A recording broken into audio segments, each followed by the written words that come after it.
What's up, guys? Episode 21 of Mic Cuddles. Gillian the Savage Robertson. G, how are you?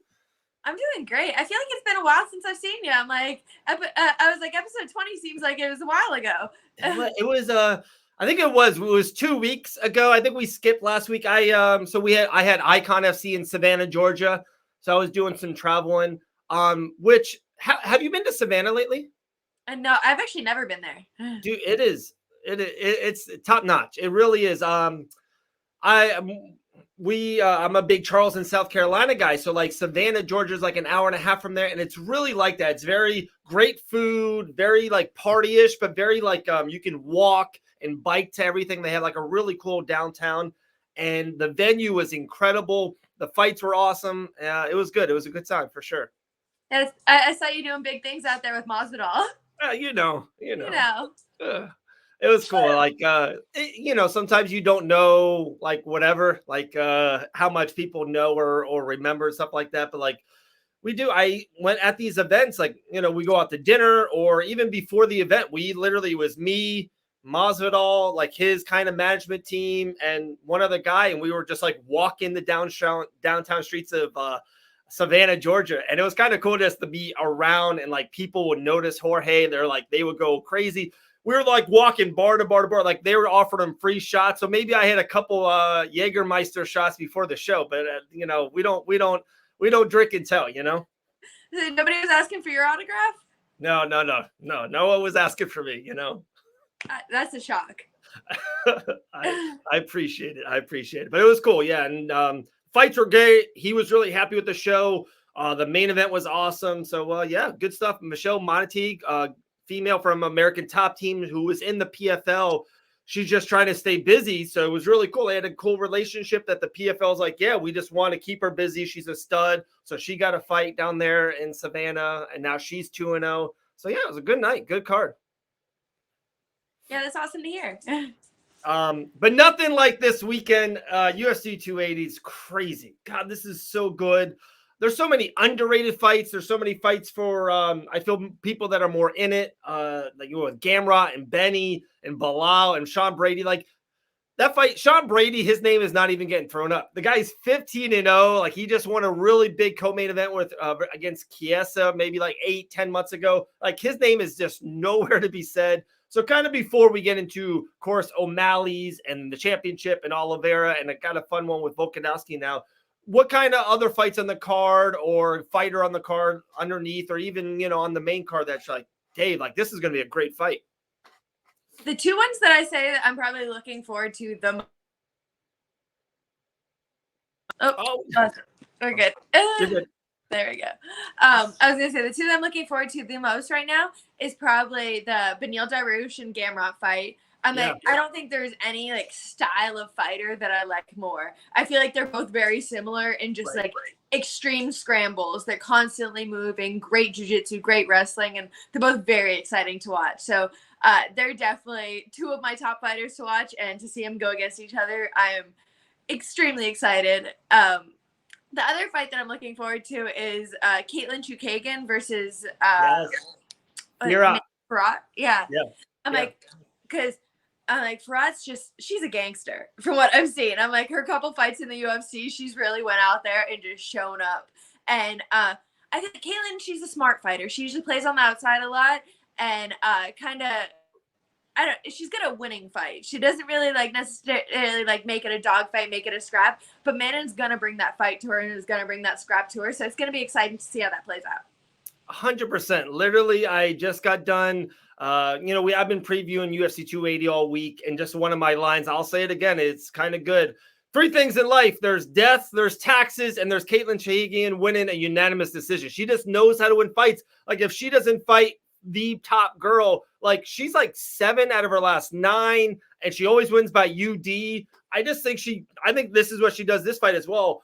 I think Firat's even like better. I think she's more talented. She is leaner, longer, meaner. I think she hits harder. But I think Caitlin's going to like do a lot of grappling, a lot of wrestling, kind of just very like a veteran win. I think it's going to be a good fight, but I think Caitlin gets it done. I think I've been on this side kind of all week. So I'm very intrigued.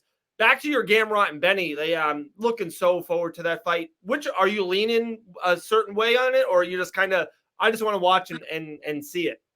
I feel like that's definitely going to be a spectator's fight more than anything. It's just going to be exciting to watch. It's going to be fun to watch.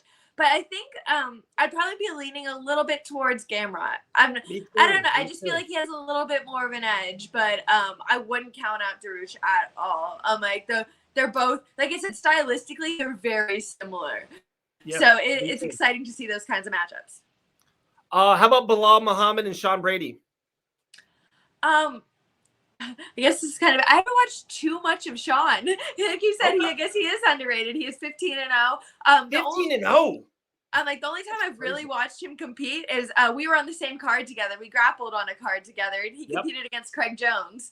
Yeah. So I'm like, to see him go the distance with Craig Jones was impressive in general, grappling wise. So I don't know. I'd be really excited to see how this plays out. Me too. And like I think that's kind of the odds were Sean Brady was the favorite for month and a half. But in the last couple of days, Bilal is getting a lot more money on his side. And I'm on his side too, just for this fight. I just think it's his time to win. You know this more than others. Like sometimes you're just in the right time, in the right gym, in the right moment, in the right spot, healthy, whatever the case may be is.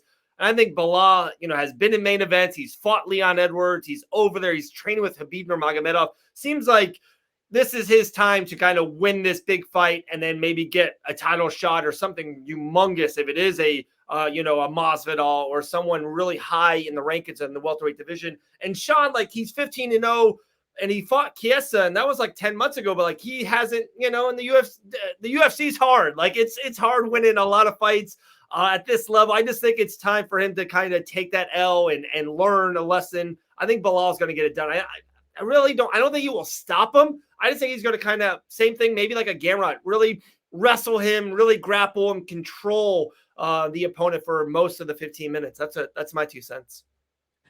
How about the Peter Yan and Sean O'Malley? Ooh. What do you think about that?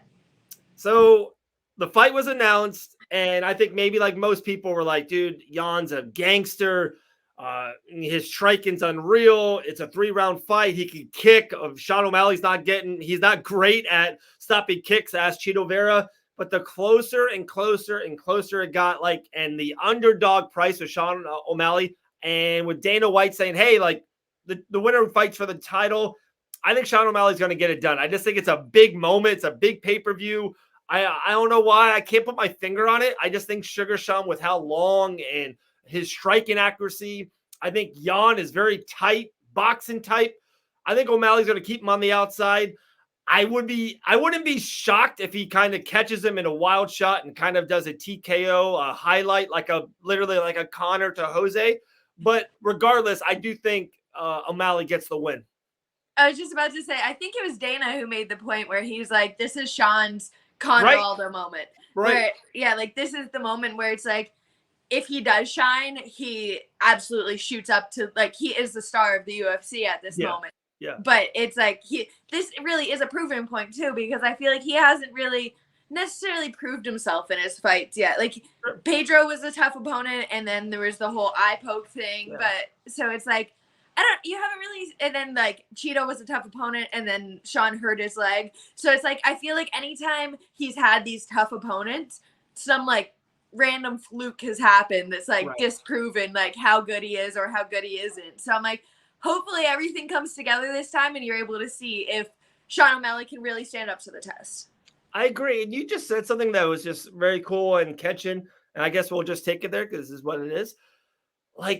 Who do you think, and you being in the organization, so let's just take you out of it, other than Gillian Robertson, who's the biggest star? Who's the biggest superstar if you walk down the streets of Savannah, Georgia? And so Conor hasn't fought this year. So let's kind of take Conor out. That was kind of probably the easy one. Someone who's fought in 2022. Who's the biggest star in the UFC? Honestly, I think that's something that the UFC is extremely desperate for at the moment. Yeah, me too. They don't have that star power. I'm like, everybody, when I first started training, everybody's like, oh, you going to fight Ronda Rousey? Right. And then once I made it to UFC, everybody's like, oh, you meet Conor McGregor? It's those are the only 2 names a casual fan, not even somebody who doesn't know the sport at all, a random person, it will only know. If you talk about MMA, they know Conor and they know Ronda. They don't know anybody else. So I feel like like the sport is really desperate for a Conor or a Ronda or somebody else who really can almost like assimilate into the general public as well, not just the MMA fans. And to me, maybe the three, and I know this sounds crazy saying it. So you do have O'Malley. O'Malley's close. Another one I would assume is Hazmat Chimaev. He's really close. He's kind of playing the villain right now. And I know the other one. You ready for this one? This is out of left field. I think Bo Nickel could be that guy. I think Bo Nickel has came on the scene. He's got such a following behind him of everything he's done with wrestling and Penn State and of all that nature. So he's got this huge clan already behind him, kind of like what Brock Lesnar did or CM Punk. I know that was professional wrestling or WWE, but like he already has this kind of fandom to him already. So like I think those are the three that I could think of. Of course, like with you and me, like dude, Charlie Olives, like God, he's so freaking good. If he wins this fight, if he goes through, imagine like 2 years ago saying that Charles Oliveira or just any fighter on the roster would go through Michael Chandler, Justin Gaethje, Dustin Poirier, and then the other side is Islam Makhachev, who's like Habib Jr. Like if Olives does this, like you could kind of try to get him into that biggest superstar of the UFC, but like I don't know if he has that it thing to him. Like as much as I love him as a fighter, and I really do, I like him more than a lot of others. I don't know if he has that superstar charisma. Like he really doesn't talk a lot of English, and that's kind of hard to kind of break through on this side. You know, Israel Adesanya sometimes I think can do it, but like between you and me, like he just has this personality that he doesn't really connect. I don't know how to say, like he kind of, you do feel he wears different stuff and he and how he dresses and how he talks, it's a little bit different. Like there's not a guy or a girl, like there just isn't. Yeah, and it's like you said, you have to be able to do it all, which is the hard part. You have to be able to talk, you have to be able to play the showmanship, and you have to be able to fight. You have to be able to put it together on the big stage. And it's like, I feel like to have all of those qualities is so I have an alarm that went off again. I just keep on snoozing it, so it keeps on going off. It's not even your 4:20 alarm. Like, what alarm is this? It was actually to remind me that I had the podcast today, so I didn't take a nap. There you go. I love it, man. The sacrifices you make for this podcast, I love it. I love it. I'm like, if I don't, I'll open up the alarms and I'll see a podcast, and I'm like, oh, I can't take a nap today, so I don't fall asleep. I love it. I love it. But like, as I was saying, I'm like, it's hard to find somebody who has everything. They have the star power. They can talk. They like Conor just captivated people with the way he was able to like shit talk on the stage, and then also just like he was able to make a lot of big promises and then go out there and do it. Right. Like because we put a post on Fight Bananas kind of about this, and I got a lot of responses was Nate Diaz, and I'm like, yeah, I guess so. Like he did fight this year, and he won a main event against Ferguson, so you know you have to give him that. He is a huge star, but like to me, he's a big star in the fight game. Like if you ask an aunt or an uncle, like they really don't know who Nate Diaz is. And then also before this, Nate Diaz fought Tony Ferguson, and let's just kind of be honest, if he fought Chimaev, it was not going to go his way. And you know how much I'm a Masvidal guy, but like Nate, Connor, and Jorge is all like on these 2-3 fight losing streaks, and like those are the biggest stars in the industry, and they're not winning fights right now. And it's pretty tough of having your stars, like sooner or later, you do need to win fights. And so we talked about Charlie Olives. Another one that I think has a shot, and especially with the run he's on, and he's getting so much respect on the MMA side, is Alexander Volkanovski. Like, so Usman lost. So on all these pound for pound lists, like Volkanovski's the number one pound for pound fighter in the world. And he literally is the backup plan. Like it's like Cindy Crawford was never a third wheel on a date. Like she was never a backup plan to a guy. Like Tom Brady's not a backup plan to a girl. Like Volkanovski, you're the pound for pound fucking king, and you're the backup plan in the main event. To me, that's such a G move. That is so sick. And especially if it happens, imagine if Volkanovski comes in on 1 day notice and fight one of these monsters at 155. It's crazy. I saw it after this. Oliveira was talking that he wants Volkanovski no matter what. So I'm like, that matchup would be exciting to watch. He was talking. I don't know how possible it is for him to make 45. He was saying it's very possible, but he was saying he wanted a challenge. He wanted to let Volkanovski challenge him for his belt, and then he wanted to go challenge Volkanovski for his belt. I'm like, that would be badass. We posted about it. I tweeted about it. To me, that would be the biggest storyline, I think, in UFC history. If they like locked those dates and like said, hey, the main event of UFC 283 in Brazil, Olives is the main event, 155-pound title against Volkanovski. And then the very fucking next month in Australia, and Volkanovski's home, we'll do the 145-pound title. Of course, you know, injuries, and if you get a knockout and suspensions and all that, that can happen. But like, if they did that somehow, that would just be the coolest thing ever. Like, forever we would talk about the main events being literally the same, pound for pound, 1 versus 2 in 2 different weight classes. Like, coolest shit ever. Yeah, like nobody can compare to that kind of feat, I feel like. No. But even that being said, I feel like that kind of thing will never attract that star power.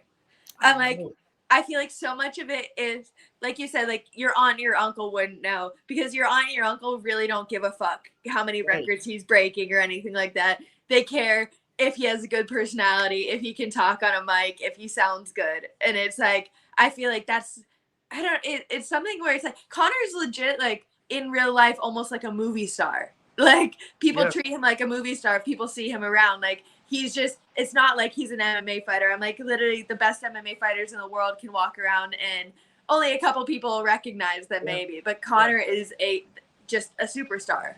Yeah, it is. And I see numbers and data with everything with Fight Bananas and posting and even hashtag like that. Sometimes it's like, I have to like think back, because, you know, I'm so into it. Like I even love, you know, how much I love the regional scene and the Florida scene. And like, I hopefully will never lose that, you know, the higher I get or whatever. But like, when I do hashtags for Fight Bananas, and I'll do a hashtag like Alexander Volkanovski, one, I'll do it on Nate Diaz, and he'll have 500,000 hashtags, and Connor's 1.3 million. I've done it a couple of times, so I know it. Like, Alexander Volkanovski's like 13,000. I'm like, isn't that crazy to think that Volkanovski, the pound for pound best UFC fighter, the best MMA fighter on this planet, like has 13,000 hashtags? Like, that's nothing. And even like you said, like probably some of the biggest stars in the UFC currently are like the Nate Diaz's and the George Masvidal's, who are on 3-fight losing streaks, but nobody cares about the guy who's literally one of the best in the world at the time. I know, it's crazy. Who's the most popular? Who's the biggest star on the female side? This is something I feel like is even lacking more on the female side, if anything. Like Valentina? That's what I'm like, I see like Amanda because of what she's done. Yeah. But I'm like, I don't see anybody with a personality that like really stands out in the female side. That is crazy if you think about it. Like, it's wild that Ronda was so popular or polarizing, whatever you want to say. And like, it's been like, she's been gone for like 7 years. Like, it's been a minute. And Holly Holm and Misha and people like have fought her a couple times and all that shit. Like, no female yet has kind of like taken that. Like, Colby Covington to me has like, oh wow, the Conor thing has worked, and he's like doing his thing kind of to me to that nature. And I know, and I think you even kind of told me this off air, or others have, like, off air Covington's actually like pretty nice and kind of like well mannered. And it's wild that no kind of female has like, no, I'm going to go for it. Like, I'm just going to be over the top, almost even kind of like a bad girl in a way. Like, I don't know. It's, you know, you ready for this one? You know who could be it? Your friend, Molly McCann. Actually, that is a very good one. She is so so trendy right now. She's hot. She's very hot. No, she's definitely one who does have potential to take over that kind of, like, she just has the personality. Like I said, it's so much about knowing how to be in front of a camera, knowing how to talk, and just knowing what the people want to hear. And Molly McCann has that. She really has that. Everything she says is hilarious. Like, everybody wants to hear everything that she wants to say. And I mean, no matter, like with Ronda, I'm like, I feel like so many girls, they're like, oh, I hate her. She wasn't even that good anyway, or whatever. Like, there's so many girls that are haters. I'm like, you have to respect what she did. Because I'm like, so even I got an MRI done last week. And the guy doing my MRI, he's like, oh, isn't Ronda Rousey coming back? Like, that's all he's talking to me about. And I'm like, no, like, she's been, like you said, she's been retired for like 7 years now. Yeah. But still, it's the only girl name that people know. That is wild. Yeah. And like, Yeah, I think Valentina, I thought, Rose had definitely a really good 18 months. That win in Jacksonville was like one of the most electric moments I've ever seen. But, that loss, like, you ready for this one? Like, when Connor loses, he broke his ankle, was over the top, and then got knocked out against Dustin, and like he was, had the rematch. Like with her losing to Carla Esparza and kind of her being almost kind of quiet about it, and then her not getting the immediate rematch because how bad of a fight that was. Like I think as much as I am still a Thug Rose fan, like that's tough. Like that took a lot off of her. I don't think she can regain that number one spot. Valentina's there, Amanda's there. And I think the Juliana thing was actually really good for Amanda, the loss and the comeback and kind of spunk. I think she maybe needs that or needs another badass opponent. I don't see anyone for her on the horizon other than Juliana again. So crazy. Molly McCann, who would have thought it? Like 2023, Molly McCann, the biggest female star other than Gillian Robertson. I was going to say another one that's a little bit more in the past. I feel like she had her shine was Joanna. Yeah.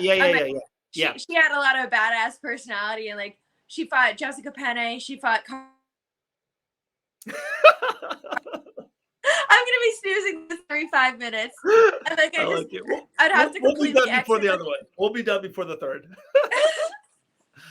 But Joanna, she dominated Carla Esparza, dominated Jessica Penne. Was out there just like really like putting on an impressive performance with her striking, showing that these girls just did not belong in there with her. Yeah. And she was doing the shit talk along the way.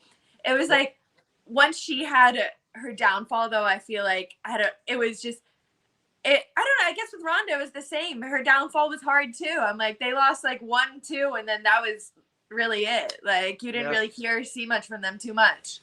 Yeah, true. All right. Back to UFC 280. That organic conversation, nothing can be better. I think you're going to love this prediction or even kind of saying, so I think Aljamain Sterling beats TJ Dillashaw. I think he will out-grapple and out-wrestle Dillashaw. Dillashaw, like if you look back in his history of record, he doesn't do well against grapplers. Like he lost to Cejudo. He didn't lose grappling, but I think he was so worried about his wrestling, he got caught. Back in the day, one of his losses to Rafael Assunção, like grappler. I think Dillashaw is great on his feet. I just think he's still a tad over his prime. I think Alja is in his prime. And with Aljamain beating Peter Yan and getting all that confidence and kind of even have still on the chip on his shoulder on this one, I think Aljamain Sterling wins this via grappling. No, I agree 100%. I think Alja's best bet is to bring it to the floor. Yep. And Aljo is like, think about like his Sandhagen fight. He's someone who's not scared to bring the pressure right to you and take you down and make it a grappling fight from the very beginning. Reminds me of someone I know in the female strawweight division. I don't know, someone. So that's Aljo. So, okay, the main event, Charlie Olives versus Islam Makhachev. Islam was a huge favorite when this fight was announced, and everyone, every day, every week, the betting line, and I like to bet on MMA, Charlie Olives keeps on getting closer and closer and closer. He's still an underdog.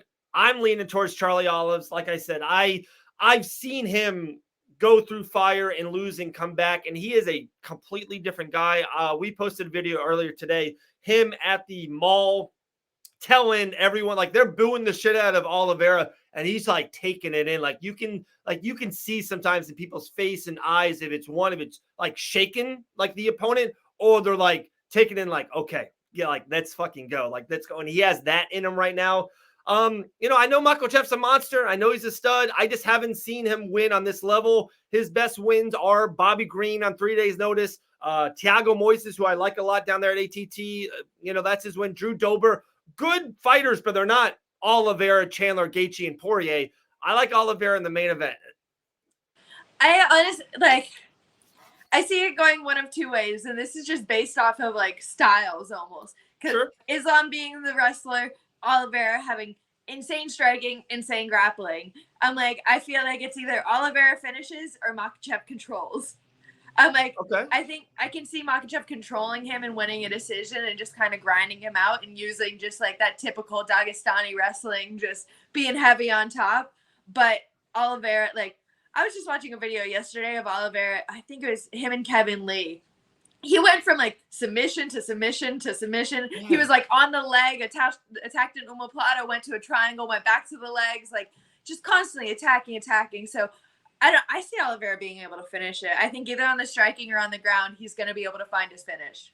Me too. Like, I just think it would be too clean for Makhachev, like for over the last 2-3 years. And of course, ever since Habib retired, like his, he defeated Dan Hooker, then he defeated Dober, and then like they tried to give him a main event against his Benny DeRouche, never happened. I just think it's kind of like too simple, if it makes sense. Like this is too easy, and it's not.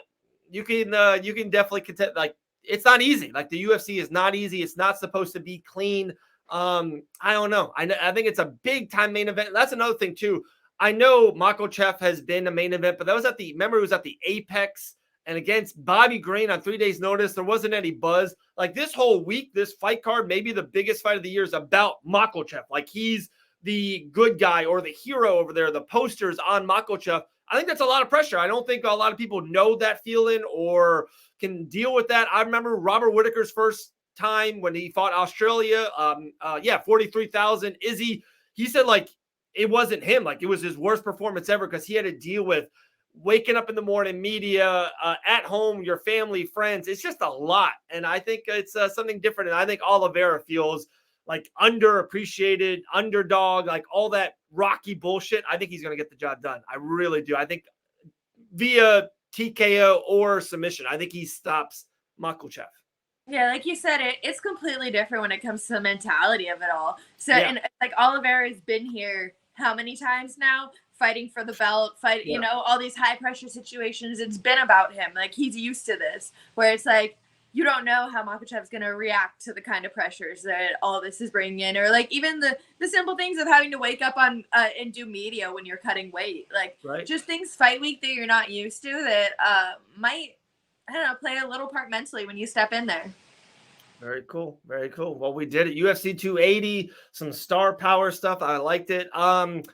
There might be some really good news about UFC Orlando and for myself. So, maybe we'll talk more off air about that. Hopefully we can do some kind of something together. Are you still planning on heading to Orlando for that event?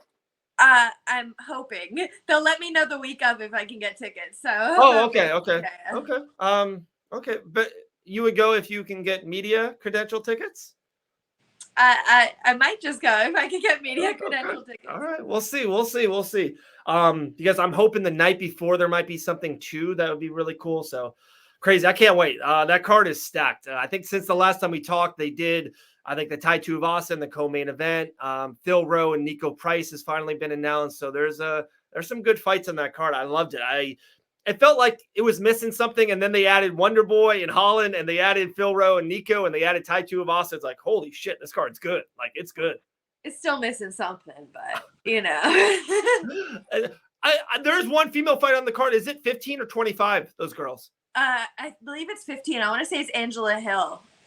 Oh, no, so there's two female fights. There's been a new one that's been announced. Oh, yeah, no, I saw Angela Hill versus somebody. I can't remember who it is.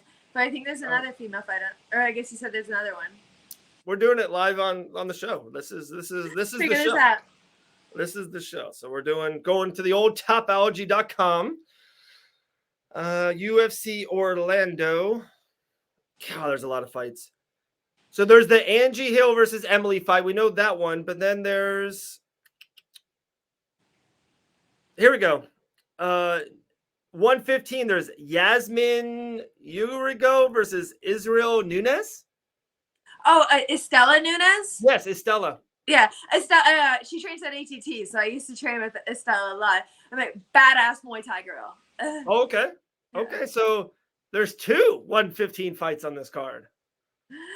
I don't know about me making the cut on a short notice, but if they were like, I don't know, if they offered something, like say like the week of something happens, they're like, we got to get a catch weight, then maybe we can do that. But I'm I don't think like making a whole cut to 115 without having a fight would just be too much. Yeah, I get it. I really would love this just because we've talked about this multiple times. I would love to see you versus Angie Hill. Like, absolutely would love that fight. Honestly, like that would be an ideal matchup for me. I would love, like, for that to be even my first matchup down at 115. I would love that. Like, she has a big name, big following. She's been around the game for a long time. Maybe a little catch weight, 120, Gillian versus Angie Hill. We're throwing it out there. Like, we're just getting it to the ether. Yeah, just might as well. It's just... I love it. All right, UFC 280. Gillian and I were like on point. We both like Bilal. We both like Gamrot. Really high on Aljo. Both have Charlie Olives via stoppage. But I'm on the O'Malley side. You're on the Peter Yan side.